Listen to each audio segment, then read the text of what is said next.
안녕하세요. 주식마사TV입니다. 5월 4일 화요일 오늘의 종목 리뷰 및 내일의 관심 종목에 대해서 말씀드리겠습니다. 먼저 영상 보시기 전에 좋아요, 구독, 알림 버튼 부탁드립니다. 자, 금일 새벽 마감한 미국장 나스닥이 0.48% 하락이 나왔습니다. 자, 나스닥 같은 경우에는 20일 이동 평균선을 살짝 하회를 했죠. 하지만 다우존스 같은 경우에는 0.7% 상승이 나왔습니다. 그렇기 때문에 나스닥이 하락은 했지만 그렇게 크게 걱정이 되는 그런 모습은 아니었습니다. 금일 우리나라 코스피 같은 경우에는 0.64% 상승이 나왔습니다. 나흘 연속 이렇게 음봉을 그리다가 오늘 기술적 반등을 나타낸 거죠. 코스닥 같은 경우에도 오늘 반등을 나타냈습니다. 장중 한때 950포인트를 살짝 무너뜨리고 이렇게 아랫꼬리가 달린 채로 60일 이동평균선에 이렇게 걸치는 이런 모습을 만들었습니다. 제가 어제 방송에서 말씀을 드렸다시피 이건 필연이라고 할 수 있는 거죠. 아랫달을 살짝 이렇게 확인했다가 여기서는 저가 매수세가 들어온다는 말입니다. 하지만 코스닥 같은 경우에는 이제 기술적 반등을 한다는 거죠. 목요일, 금요일 양이틀간 기술적 반등은 할 수 있지만 전고점 부분 1030포인트 이 부분을 탈환을 하려고 하면 조금 제법 많은 시간이 소요될 것 같습니다. 그러면 종목 하나하나 보시면서 말씀드리겠습니다. 자, 오늘 코스피 대형 우량주들 같은 경우에는 그다지 특이한 종목은 없었습니다. 조금 특이했다면 SK이노베이션 얘가 전일 5% 하락한 걸 만회하는 7% 정도의 상승이 나왔고요. 나머지 종목들은 그다지 크게 눈에 띄는 종목은 없었습니다. 자, SK 하이닉스 같은 경우에도 이렇게 전일 13만원 저점을 지키고 이렇게 오늘도 양봉을 만들어 주었죠. LG전자 역시 15만 5천원 요 부분에서 지금 저점을 다지는 중이라고 볼 수 있습니다. 자, 오늘 코스닥이 반등이 이렇게 나오면서 셀트리온 헬스케어가 제법 큰 상승을 나타냈습니다. 셀트리온 헬스케어 같은 경우에는 이전에 이런 공매도 재개 때문에 굉장히 많이 밀렸죠. 코스닥 차트가 오늘 저점을 찍고 도니까 셀트리온 같은 경우에는 소속은 코스피지만 거의 코스닥이라고 생각을 하면 됩니다. 얘가 제약 바이오의 거의 대장 역할을 하니까요. 코스닥에 바이오 종목들이 많죠. 그러니까 셀트리온은 거의 코스피라고 생각하기보다는 코스닥이라고 생각을 하면 됩니다. 셀트리온 헬스케어 같은 경우에도 반등이 나왔죠. 오늘 이렇게 반등이 나왔지만 이건 기술적 반등일 뿐이죠. 이틀, 사흘 정도는 이렇게 짧은 양봉을 만들 수 있습니다. 셀트리온 헬스케어 내일도 일정 구간은 반등을 할 수 있지만 이게 대세 상승의 전환은 굉장히 힘들이라고 생각이 듭니다. 자, 다음은 철강주입니다. 전일 철강주들이 시간 외에 굉장히 좋은 가격을 나타냈습니다. 자, 오늘 얘네들 거의 다가 음봉을 맞거나 윗꼬리를 달린 모습을 만들어냈습니다. 그러니까 바로 그겁니다. 이건 단타 조금만 한다는 사람들은 누구나가 예측을 하고 전일 종가에 오버나잇을 했다라는 거죠. 그렇기 때문에 아침에 이렇게 잠깐 이렇게 슈팅을 주고 계속 내려앉는 모습을 만드는 겁니다. 자, 저 같은 경우에도 전일 현대 BNG 스틸을 오버나잇 했는데요. 얘가 시초가가 한 7.45%에 시작을 했죠. 저는 이걸 거의 한 시초가 부근에 다 매도했습니다. 왜냐하면 얘가 시작하자마자 시초가에서 그다지 크게 이렇게 뻗는 모습을 보이지는 못했습니다. 저는 7% 정도면 괜찮은 수익이라고 생각을 하고 이걸 수익 실현했습니다. 중소형 철강주들은 오늘 윗꼬리가 달리거나 아니면 음봉을 만들어냈지만요. 철강주의 대장이라 할 수 있는 포스코, 현대제철, 포스코 보시면 지금 오늘 그래프가 굉장히 양호한 모습을 나타냈습니다. 20인승까지 밀리는 것들이 아니라 오늘 다시 이렇게 상승을 나타내 주었다라는 거죠. 그건 전고점 돌파에 대한 강한 기대를 할 수 있다라는 겁니다. 그러면 이런 중소형 철강주 같은 경우에도 오늘 비록 음봉을 맞았지만 얘네들이 다시 한 번 더 오늘처럼 이렇게 상승하는 모습을 나타낼 수가 있습니다. 포스코, 현대제철 이런 얘들의 모습을 보고 오늘 굉장히 시세를 많이 주었던 삼연철강 그리고 뭐 현대 BNG 스틸 아니면 동양철관 이런 애들을 재매수 타이밍을 한번 노려 보도록 하겠습니다.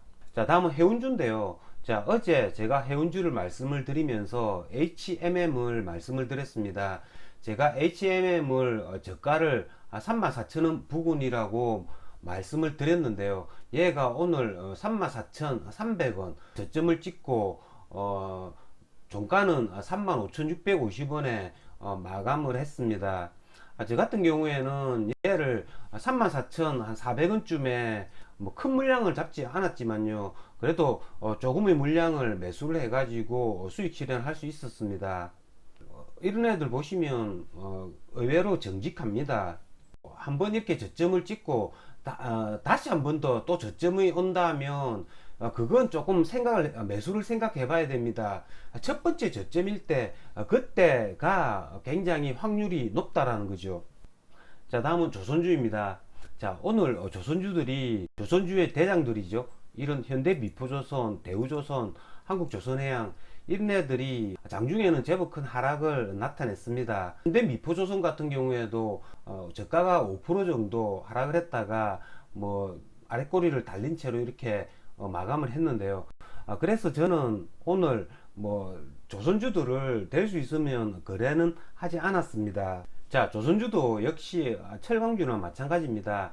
이런 조선주의 대장들이죠. 이런 현대미포조선, 대우조선, 그리고 한국조선해양 이런 애들이 11선이 살짝 무너지는 이 저점 부분에서는 매수세가 들어왔습니다. 이런 대형 조선주들이 아까 보셨던 포스코처럼 전고점을 뚫으려고 하는 모습, 그런 모습을 보인다면 인하전공이나 한라 IMS 그리고 HSD 엔진 이런 애들을 어제 철강주 오버나잇을 하는 것처럼 이런 애들을 뭐 오버나잇 하면 좋은 결과가 있지 않을까라는 생각이 듭니다. 자, 다음은 비료주입니다. 자, 어제 제가 비료주에 대해서 시간이 없어가지고 방송에서 말씀을 못 드렸는데요. 자, 어제 효성 OMB가 상한가를 갔습니다. 제 같은 경우에는 어제 효성 OMB를 상한가 종가 오버나잇을 했었습니다. 얘가 오늘 시가가 8% 정도 상승해서 시작을 했는데요. 저는 얘를 한 12% 정도 수익 내고 수익 실현하고 나왔습니다. 근데 오늘 효성 OMB 같은 경우에는 거래를 하기에는 굉장히 까다로운 그런 애들이었습니다. 12,000원 요 부분에 뭐 오면 갑자기 뭐 세력인지는 모르겠지만 갑자기 큰 물량이 들어와 가지고 13,000원 1,000원 폭을 금방 상승시켜 버리는 그런 모습들이 몇 번 반복되어서 나타났습니다. 자, 여기서 한번 12,000원에서 한 3,600원까지 이렇게 한 반등을 나타냈고요. 그 다음에 오후에 2시 이후에 12,100원, 200원 여기서 또 14,400원까지 또 이렇게 급격하게 올리는 모습 나타냈습니다. 하지만 종가는 13,300원 18% 상승에 마감을 했는데요. 시간의 가격이 제법 많이 하락을 했죠. 6.39% 하락을 했습니다. 저 같은 경우에는 얘가 12,000원 부분에는 뭔가 모르는 세력들이 자꾸 들어온다고 생각이 들어서 시간의 가격 12,450원 부분에 완타를 매수는 해봤습니다. 내일 모레 목요일 날 뭐 12,000원 요 부분을 지켜줄 수 있는지 여부가 굉장히 중요할 것 같고요. 12,000원 부분에서는 뭐 어느 세력인지 모르겠지만 여기서는 계속 매수를 해줍니다. 얘네들이 포기만 하지 않는다면 목요일 장에서도 이 12,000원 요 부분을 지켜주고 다시 반등을 해주는 모습을 나타내주지 않을까라는 생각이 듭니다. 하지만 얘가 12,000원 부분을 뭐 무너뜨린다면 이건 뭐 손절매를 해야겠죠. 다음은 농우바이오입니다. 저 같은 경우에는 오늘 비료주들이 괜찮은 걸 보고 농우바이오를 종가 오버나잇을 했습니다. 자, 제가 요즘에 굉장히 잘 쓰는 기법입니다. 1등이 시세를 줄 때 후발주자들을 종가 오버나잇을 하는 거, 이게 굉장히 요즘에 잘 통하는 것 같습니다. 자, 농우바이오 제가 장중에 지켜보고 있다가 종가에 매수를 했는데요. 시간에 상한가를 붙는 걸 보고 제가 장이 끝나면 운동을 하러 갑니다. 하지만 얘가 운동하고 나오니까 얘가 상한가가 무너졌더라고요. 상한가가 무너진 걸 보고 저 같은 경우에는 15,750원, 거의 한 4% 부근이죠. 여기에 매도를 했습니다. 하지만 얘가 종가상으로는 다시 6.6% 상승 16,150원에 마감을 했습니다. 얘가 만약에 시간에 상한가 무너뜨리고 종가 대비 2, 3% 상승해서 만약에 끝났다면 얘네들을 별로 신경을 쓰지 않을 건데요. 하지만 시간의 가격에서 다시 반등을 해줬다라는 거죠. 그렇기 때문에 얘네들 목요일 날 거래를 할 때 고점 돌파 매매 차원에서 한번 거래를 해보는 것도 괜찮지 않을까라는 생각이 듭니다. 시초가가 만약에 16,150원에 시작을 한다면 한 15,600원, 700원까지는 밀릴 수가 있죠. 그렇기 때문에 16,150원에 시작했다가 15,600원, 700원까지 밀렸다가 다시 한 번 더 3분봉이 16,150원을 뚫어줄 때 그때 매수를 한번 고려해 보겠다라는 겁니다. 그런 조건이 채워지지 않는다면 뭐 거래를 할 필요는 없는 거죠. 목요일, 금요일 장에도 역시 마찬가지입니다. 그리고 조선, 철강, 해운, 그리고 농산물 관련 뭐 비료나 사료 관련주들, 이런 애들에 지금 돈이 많이 몰려 있습니다. 그렇기 때문에 목요일, 금요일 장에도 이런 애들 위주로 거래를 하지 않을까라는 생각이 듭니다. 내일 같은 경우에 5월 5일 어린이날인데요. 어린이날 휴일 잘 보내시길 바랍니다.